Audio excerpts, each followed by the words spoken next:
Jangan sampai Rebel itu pula falkan injeksi untuk mengelakkan diri daripada kamu.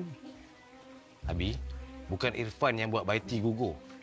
Apa-apalah. Kamu kena serahkan batu Khadijah. Namanya dah busuk kerana kamu.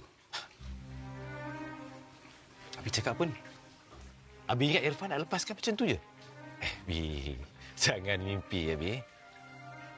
Batu Khadijah tu hak Irfan. Rebel tu sendiri dah serahkan pada Irfan.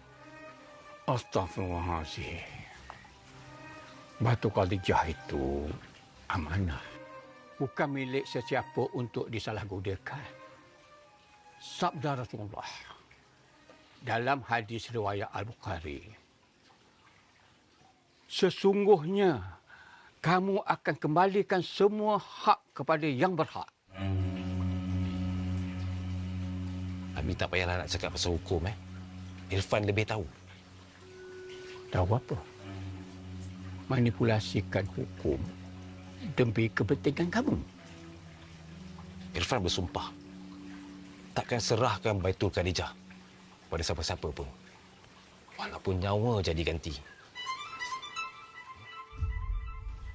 Sayang, dengar sini ya.